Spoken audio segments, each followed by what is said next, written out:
오늘은 우리나라가 해방된 지 76주년을 기념하는 날이며 또 주일로 우리가 예배를 드리고 있습니다.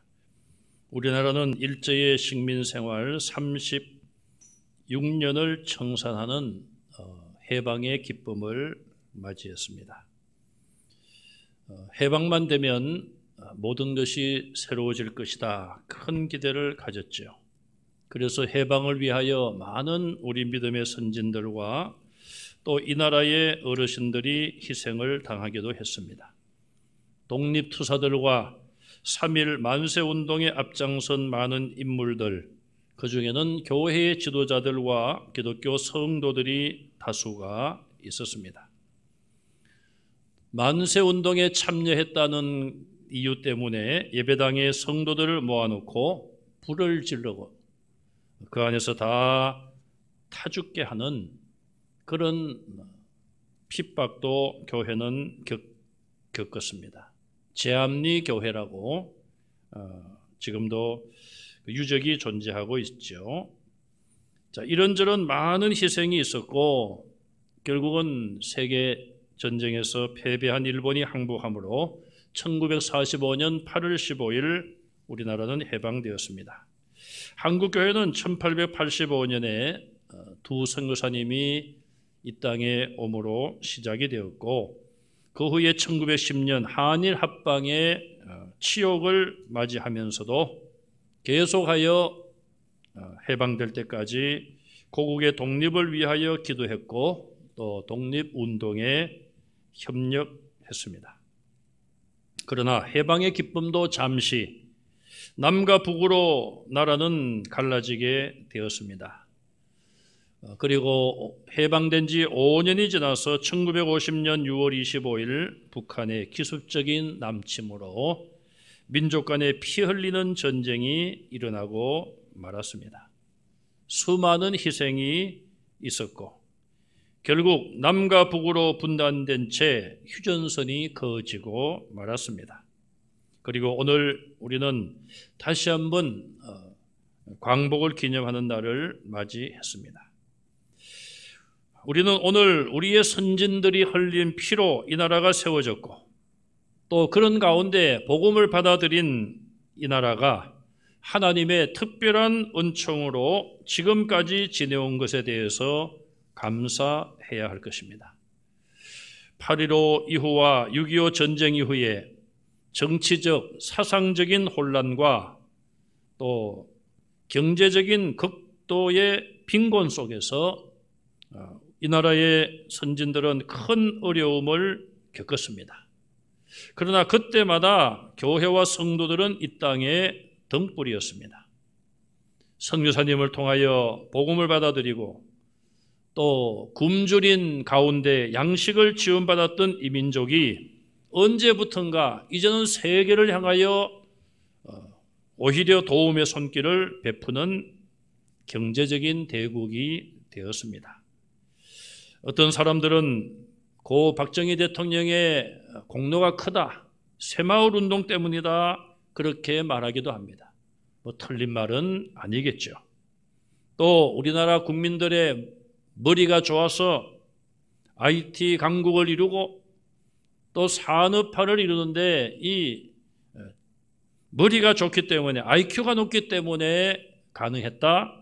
그렇게 우리 스스로를 자랑하기도 합니다. 또 한국인의 근면 성실성이 있었다. 그것도 맞는 이야기겠죠. 그러나 하나님을 믿는 저와 여러분들은 그 무엇보다도 가장 먼저 이 모든 것이 하나님의 은혜입니다. 이 땅을 사랑하시고 복음을 이 땅에 주시고 교회를 세우시고 이 땅뿐 아니라 세계 복음화에 하나님의 도구로 사용하시기 위하여 이 민족에게 복을 주셨습니다. 한국 교회에 복을 주셨습니다. 하나님의 은혜로 믿고 감사하시기를 바랍니다.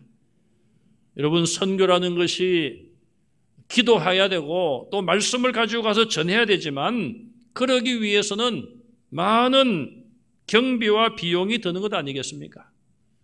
선교사들이 선교사로 헌신하는 것도 있지만은 또 그 선교사를 파송하고 후원하고 보내기 위하여 각 교회 많은 성도들이 기도하고 또 선교 헌금을 드림으로써 그 일이 가능해지는 것 아니겠습니까? 원조를 받던 나라가 어려운 나라를 지원하는 나라가 되었습니다. 세계 역사상 이런 나라가 거의 없습니다. 또 복음을 받고 지원받던 그런 교회들이 한국교회가 이제는 외부의 지원을 받는 것이 아니라 이제는 복음과 함께 떡을 전하는 그런 한국교회가 되었습니다.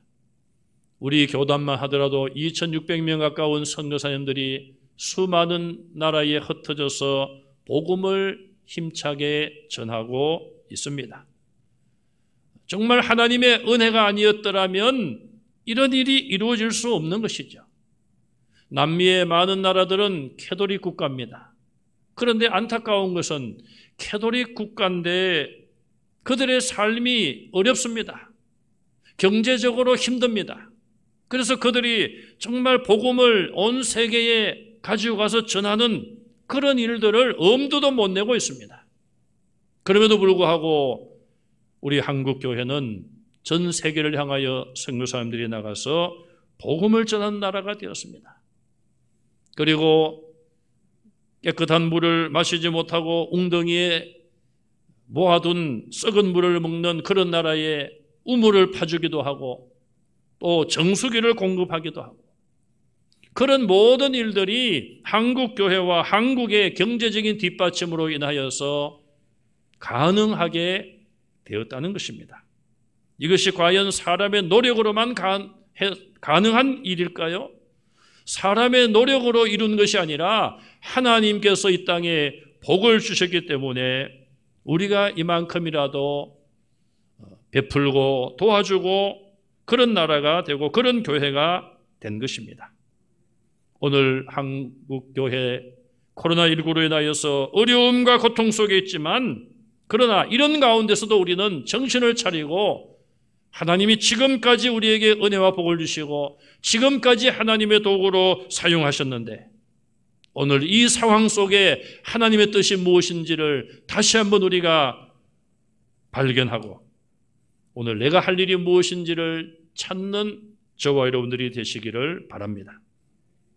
하박국 선지자는 1장에서 하나님께 호소하며 따졌지 않습니까? 하나님 왜 이 땅에 강포와 죄악과 패역과 분열이 가득합니까? 이스라엘이 범죄하고 부패한 모습을 하나님 앞에 호소했습니다. 하나님은 그의 호소에 대하여 내가 갈대아 사람을 일으켜서 너희를 치게 하리라.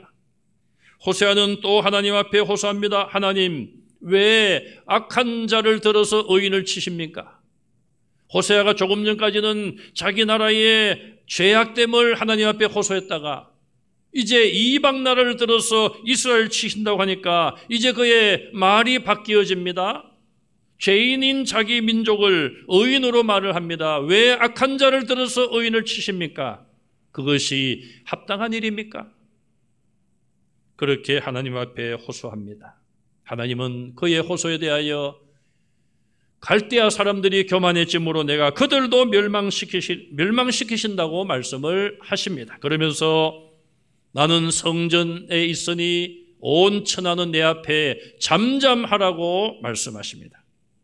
이제 호세아는 그 말씀을 듣고 잠잠해졌습니다. 그리고 3장에 와서 호세아는 어떻게 합니까?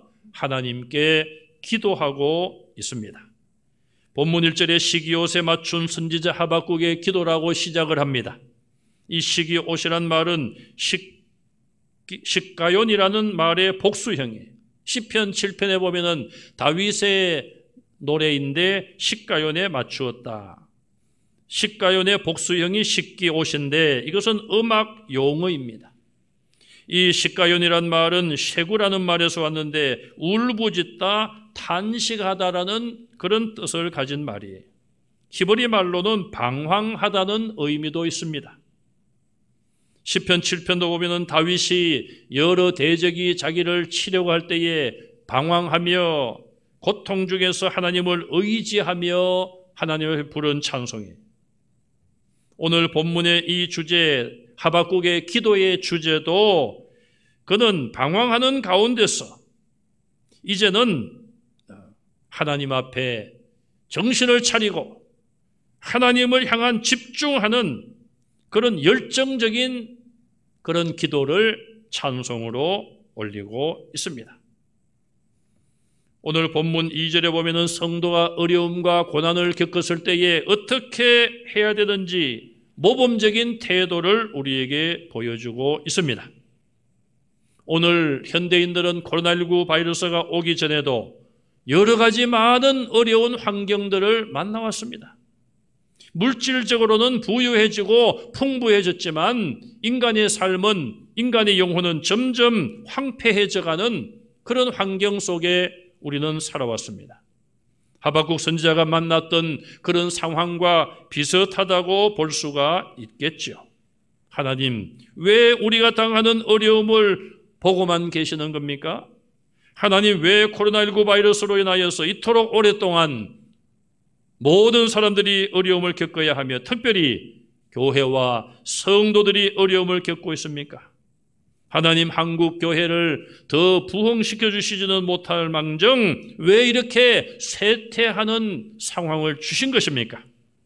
이런 질문과 항변은 계속되어 왔습니다. 그러나 오히려 우리가 다시 한번 생각할 것은 무엇입니까? 우리의 과거를 돌아보고 잘못된 부분을 찾는 것입니다. 그리고 하박국이 가졌던 그런 잘못된 태도에서 바른 태도로 바꾼 것처럼 우리의 태도도 바뀌어져야 하는 것입니다. 이런 환난과 고난의 때에 우리가 할 수 있는 것은 무엇입니까? 하나님께 기도하는 것입니다. 목사님, 그걸 누가 모릅니까? 너무 그런 거 말고, 너무 쉬운 거 말고요. 좀 우리가 할 수 있는 구체적인 게 무엇입니까? 여러분, 성경을 보십시오. 이스라엘 나라에 어려움이 왔습니다. 전쟁이 일어나고 역병이 일어났습니다. 그들이 무슨 구체적인 일들로 그 모든 것을 이겨냈습니까? 다른 나라가 수십만의 군사를 이끌고 침략을 해왔습니다. 이스라엘이 그들보다 숫자가 많았습니까? 20만 명이 쳐들어오면은 30만 명을 훈련시켜 준비해서 전쟁에 나갔습니까? 저들이 철병거와 새로 무장하여 쳐들어왔으면은 그보다 더 신무기를 개발하여 그들과 싸워서 이겼습니까? 그런 모습은 이스라엘의 전쟁 중에 하나도 나오지 않습니다. 숫자적으로나 모든 여건에서 이스라엘은 항상 열세였습니다. 그럼에도 불구하고 하나님께서 그들과 함께 하심으로 승리했습니다. 선지자가 기도했고 왕이 기도했고 백성들이 힘을 모아 한 마음으로 기도했습니다. 그들의 자신을 돌아보며 회개하며 하나님 앞에 기도한 것이죠. 오늘 우리는 이 하박국의 기도의 본을 우리도 본받고 우리가 기도할 때에 어떻게 기도해야 될 것인가? 기도하는 가장 본질적인 자세와 요소는 무엇인지를 찾아보고자 합니다. 첫 번째는 겸손입니다. 하나님께 기도해야 되는데 가장 중요한 것은 겸손한 마음과 겸손한 자세로 기도하는 것입니다. 이걸 거꾸로 말하면은 교만한 사람은 기도하지 않습니다. 아니, 교만한 사람은 기도한다 할지라도 하나님이 응답하시는 바른 기도를 하지 못하고 형식적이고 외식적인 기도에 그치는 것입니다. 오늘 본문 2절부터 하박국의 기도가 시작되어 19절까지 계속됩니다. 그 모든 내용을 보면은 1장에서 하박국이 하나님께 항변하고 하나님께 따지는 그런 모습은 전혀 나오지 않습니다. 이제 하박국은 하나님과 더 이상 논쟁하지 않습니다. 하나님이 하시는 일에 대해서 의심하지도 않습니다. 나는 성전에 있으니 너희는 내 앞에 잠잠하라는 하나님의 그 말씀을 따라 이제 하박국은 하나님을 향한 그런 모든 의심과 또 항의의 말을 멈추었습니다. 하나님의 응답을 그대로 믿음으로 받아들였습니다. 하박국은 하나님께서 왜 이방 나라를 들어 이스라엘 치십니까? 그렇게 묻지도 않습니다. 하나님의 말씀이 맞습니다. 하나님은 정의와 공의로 모든 것을 판단하시는 것을 믿습니다. 이제 하나님의 뜻에 전적으로 순종하는 모습을 보여주고 있습니다. 자기들 백성이라고 해서 이스라엘을 옹호하지도 않습니다. 오히려 자기 자신과 이스라엘의 죄를 솔직히 인정하며 하나님의 정의와 공의로움을, 거룩하심을 받아들이고 있습니다. 죄인임을 고백하며 하나님께서 이스라엘에게 내리실 징계와 형벌에 대하여 순종하는 자세를 가지고 있습니다. 어떻게 하박국이 이렇게 태도가 바뀌었을까요? 그동안 하박국은 이스라엘과 갈대아 사람만을 생각했습니다. 하나님이 아니 이방 할례받지 아니한 갈대아 사람을 들어서 우리 택한 백성 이스라엘을 치신다고 하니 이것이 합당한 일인가? 이스라엘과 갈대아인을 비교했습니다.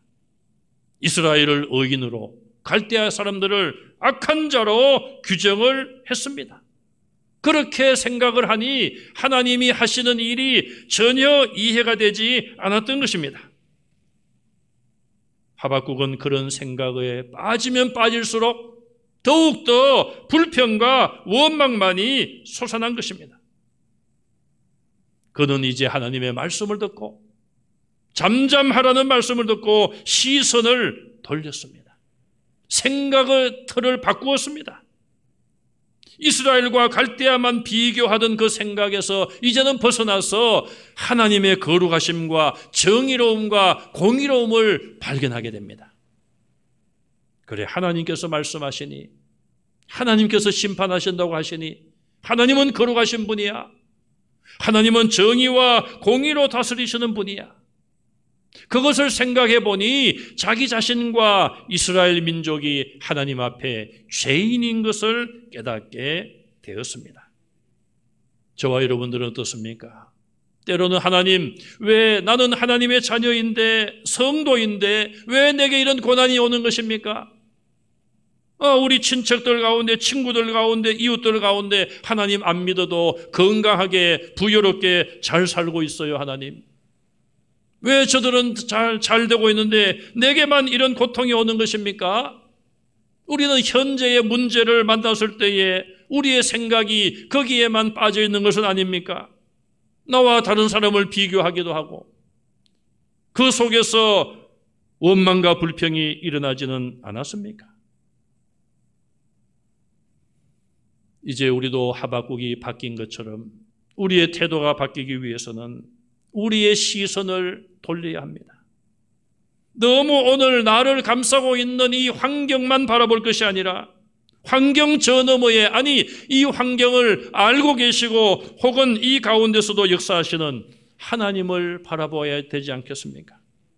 그리고 그 하나님의 거룩하심과 하나님이 하시는 모든 일들이 공의롭고 정의로움을 우리는 믿어야 하며, 그렇다면 하나님을 발견한 우리는 하나님 앞에 죄인된 나를 발견해야 되는 것입니다.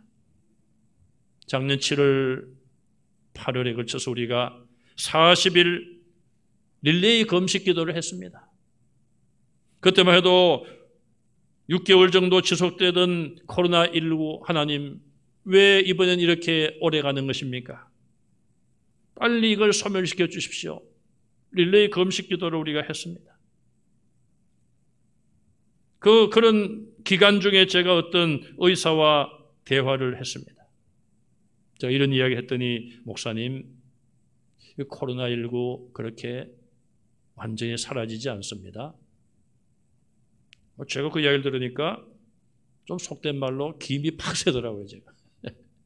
우리는 열심히 기도하는데, 코로나19 바이러스 없어지라고 기도하는데, 제가 기분이 별로 안 좋더라고요. 제 마음속으로 에이, 참 믿음도 없구나, 그냥 믿음이 약하구나, 그렇게 지나왔어요. 그래? 뭐 당신은 그래 생각하더라도 나는 열심히 기도하겠다. 지금까지 기도해왔어. 근래에 와서 저의 그런 생각이 조금 바뀌어졌습니다. 여러분들 뭐 뉴스를 통해서 아시는 것처럼 저도 마찬가지입니다. 특별한 무슨 소스가 있는 것이 아니라 뉴스를 통해서 접한 내용이죠. 지금 이 백신의 접종에 대해서 여유가 있는 나라들은 내년도 2022년, 2023년도 백신까지 예약을 하고 있습니다. 그럼 무엇을 말하는 것입니까? 코로나19 바이러스가 언제 그랬다는 듯이 싹 사라지지는 않는다는 거예요. 우린 그걸 위해서 계속 기도해 왔어요. 저도 그렇게 기도해 왔습니다. 그렇게 되면 얼마나 좋겠습니까? 그런데 전문가들의 이야기는 하기야 우리나라는 지금 전문가들도 진영에 따라 가지고 이쪽 편 저쪽 편으로 갈려 가지고 전문가들의 이야기도 이쪽 편 사람 말을 들어야 되는가 저쪽 편 사람 말을 들어야 되는가 참으로 불행한 그런 현실인데요. 어쨌든 전문가들의 이야기를 들어보면 감기처럼 독감처럼 간다는 거예요. 그러면 매년 우리가 독감 예방주사를 맞듯이 맞아야 된다는 거예요. 또 어떤 감염학의 어떤 대가인 의학 의학 박사고 교수분이 그런 얘기를 하더라고요.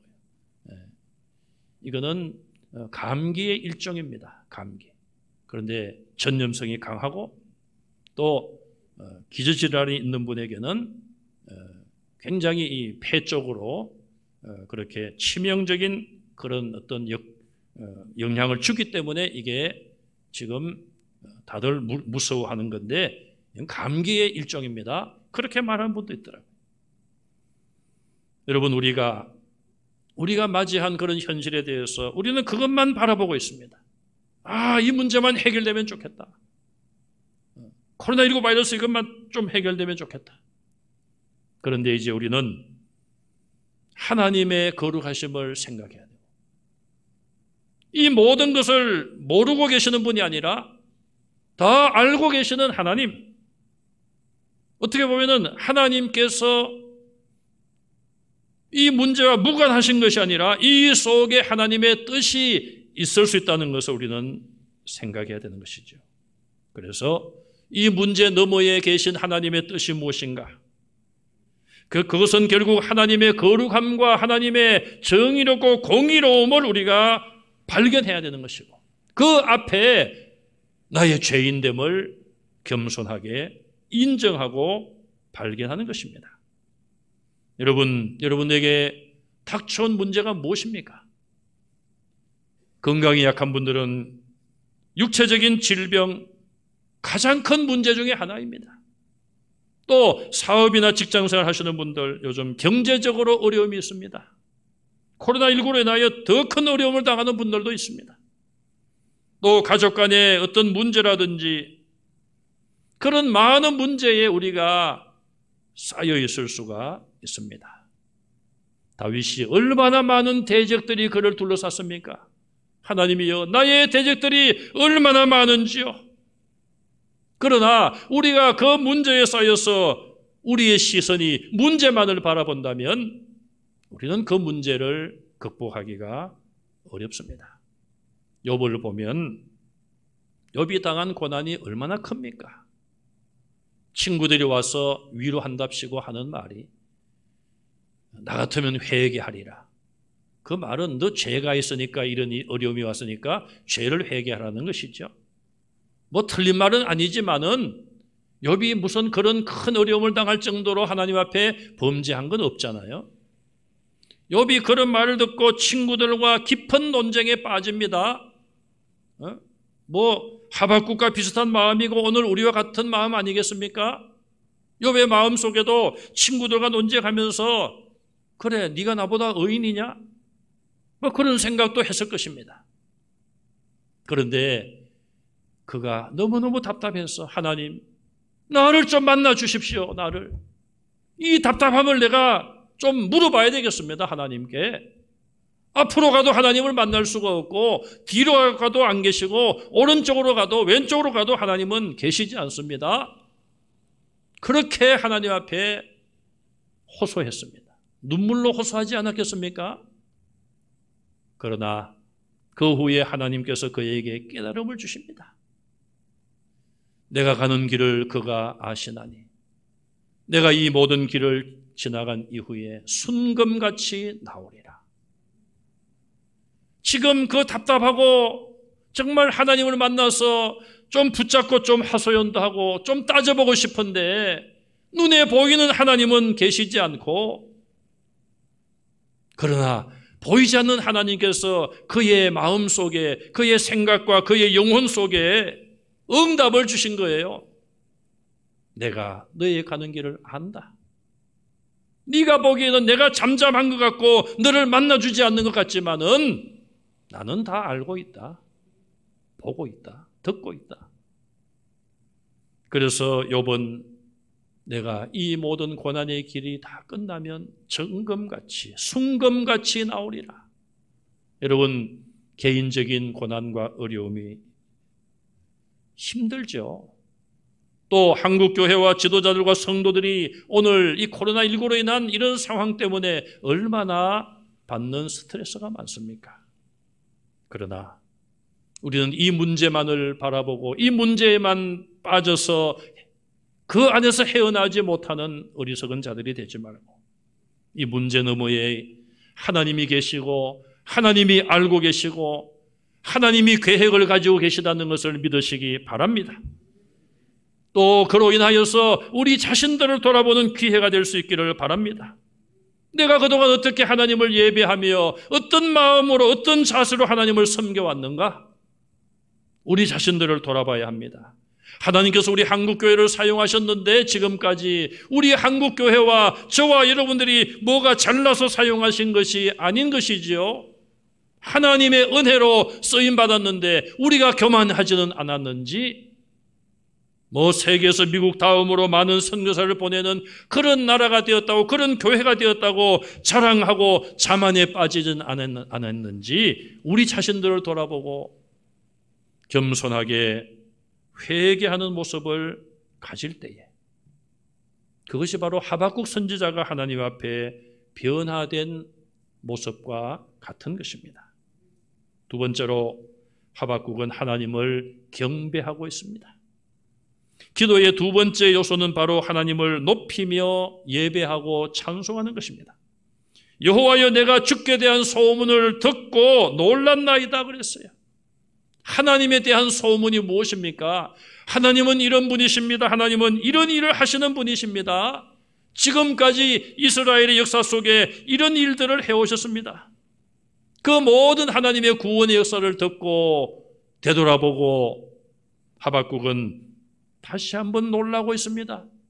놀랍다는 말은 두려움이 아니라 하나님을 경외하는 자세요, 예배하는 것이요, 하나님을 높이는, 하나님의 영광을 돌리는 자세가 바로 내가 놀랐습니다.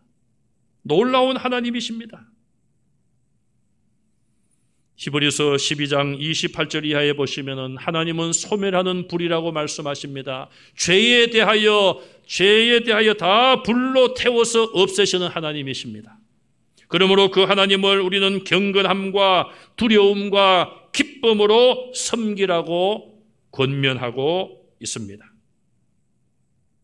하나님은 모든 역사를 주관하시는 분이며 심판하시는 분이기 때문에 우리는 그 하나님을 높이고 그 하나님을 찬송하며 예배하는 것입니다. 죄를 겸손하게 깨닫고 회개한 이후에 이제 우리는 깨끗한 입술로 하나님의 성호와 하나님의 하신 일들을 높여 찬송하며 경배하는 것입니다. 선지자는 기도하는 사람이에요. 하박국도 그래서 성전에서 기도했습니다. 나는 성전에 안에 있으니 온 천하는 내 앞에 잠잠하라, 그 말씀을 하신 것을 보면 하박국은 분명히 성소의 성전에서 기도했습니다. 저와 여러분들도 교회에서나 여러분 가정에서나 내가 있는 그 자리를 성전 삼아 하나님께 기도하시기를 간절히 바랍니다. 그것이 하나님을 경배하는 가장 기본적이면서도 꼭 해야 될 일들입니다. 우리는 성전에 계신 하나님을 바라볼 수 있어야 합니다. 예배가 제한되고 교회가 큰 어려움을 만난 것 같지만 보이지 않는 주님은 오늘도 교회의 머리로 계십니다. 그리고 성령 하나님이 우리를 찾아오시고 우리 가운데 충만하게 역사하심을 믿습니다. 그렇다면 우리는 바로 성삼위 하나님께 오늘도 찬송과 영광을 올려드려야 합니다. 다 함께 모여서 성도의 총회로 하나님께 영광 돌리면 좋겠지만 그러지 못한 아쉬움 속에서라도 우리는 한 마음으로 여호와를 경배하시기를 간절히 바랍니다. 마지막으로 기도의 요소는 우리가 간구할 내용이에요. 간구할 내용. 제가 옛날에 자취할 때에 전화도 없고 할 때는 아버님께 편지를 썼습니다. 그때만 해도 손으로 편지를 썼죠. 1977년 그때 일입니다. 앞에 이제 앞은 거창하게 씁니다. 부모님 전상서 뵙지 못한 동안도 옥체만강 하옵신지요. 인사말이. 그러면 이제 본론이 들어가죠. 다름이 아니오라. 돈이 다 떨어졌습니다. 그러면 이제 우체국으로 몇만 원 이렇게 해서 이제 오기도 하고 옛날엔 그렇게 살았지 않습니까? 여러분, 우리가 기도할 때에 먼저는 우리가 우리의 연약함을 깨닫고 고백하고 자백하죠. 우리의 죄를 회개해요. 하나님 잘못했습니다. 하나님 영광을 받아주십시오. 하나님을 경배합니다. 찬양합니다. 이제 그 다음에 뭐예요? 다름이 아니오라. 제가 참 건강이 약해졌습니다. 하나님 주신 몸인데 제가 관리를 잘못했을 수도 있습니다. 또 이 몸으로 하나님께 영광을 돌리지 못했을 수도 있습니다. 하나님, 어쨌든 제가 잘못했습니다. 그런데 제가 몸이 병들었습니다. 저를 불쌍히 여겨 주십시오. 하나님, 제가 경제적으로 어렵습니다. 하나님 도와주세요. 이게 본론 아니겠습니까? 간구의 내용이에요. 빌립보서 4장 6절에 아무것도 염려하지 말고 다만 모든 일에 그랬습니다. 모든 일이라는 속에 우리의 모든 기도 제목이 거기 들어있는 거예요. 기도와 간구로 너희 구할 것을 감사함으로 하나님께 아뢰라. 그리하면 모든 지각에 뛰어난 하나님의 평강이 그리스도 예수 안에서 너희 마음과 생각을 지키시리라고 약속을 주신 거예요. 그러므로 여러분들이 당하고 있는 어려운 부분들, 그것을 간구의 내용으로 하나님 앞에 올려드리시기 바랍니다. 기도하실 때에 염려, 걱정하지 마시고 감사함으로 하십시오. 몸이 아프셔도 감사함으로 기도하시고, 하나님, 어떤 사람은 태어나면서 잘못되어 죽는 사람도 있는데 40년, 50년, 60년, 70년 살았습니다. 감사합니다. 살려주시면 내가 주의 일 하겠습니다. 주님의 뜻대로 살겠습니다. 데려가셔도 하나님 감사함으로 내 영혼 하나님께 가겠습니다.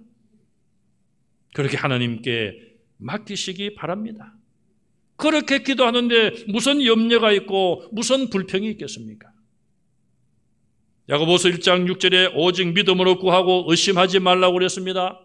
의심하는 자는 바람에 밀려 요동하는 배와 같은 것이죠.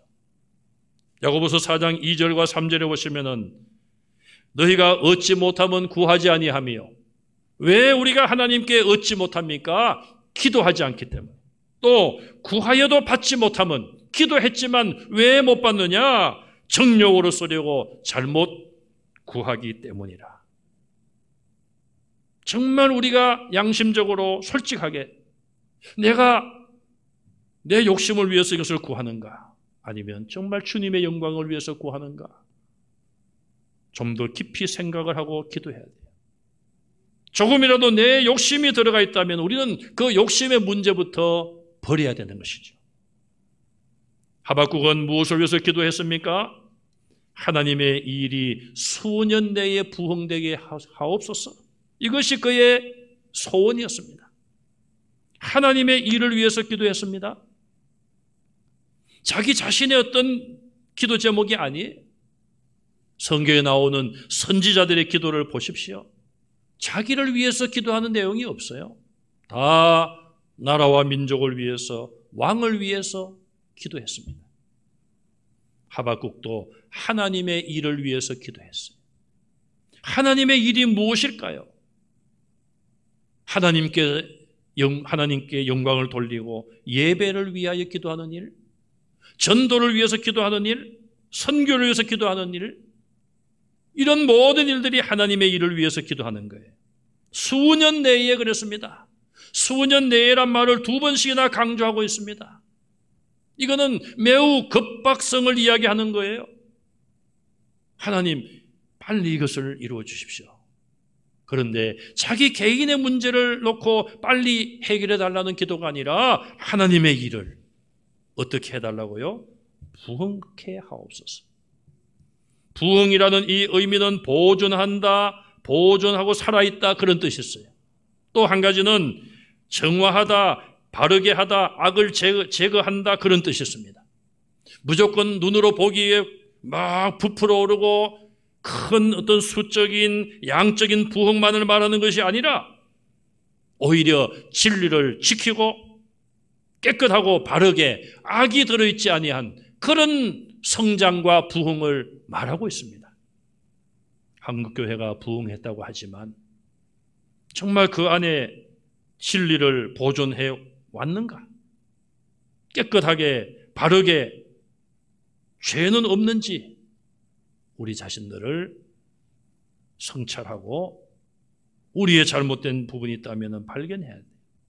깨달아야 됩니다. 그리고 이제는 부흥을 원하되 정말 진리를 지키는 부흥, 거룩함을 지키고 바르게 바른 것을 지키는 그런 부흥을 우리가 위해서 기도하고 그런 부흥을 위해서 힘쓰고 애써야 할 것입니다.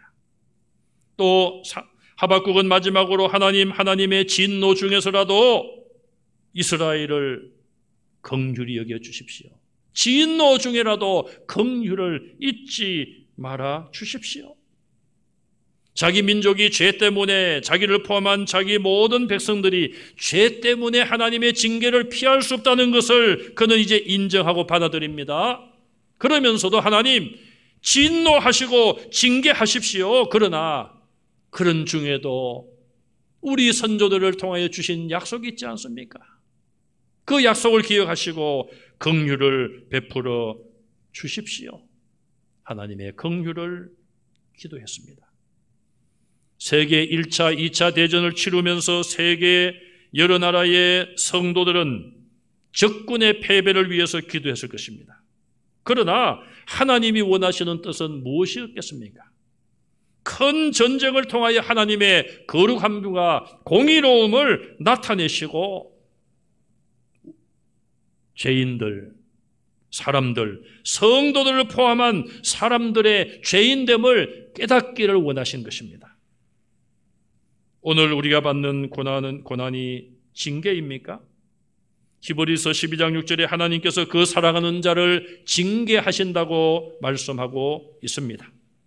하나님께서 나를, 우리와 교회를 사랑하시기 때문에 고난도 주시고 징계도 받게 하심을 깨닫고 하박국의 기도처럼 겸손하게 회개하며 기도하고 또 그 하나님을 높이며 경배하며 기도하시고 우리의 간절한 소원을 하나님 앞에 믿음으로 간구하는 성도들이 다 되시기를 주님의 이름으로 축원합니다.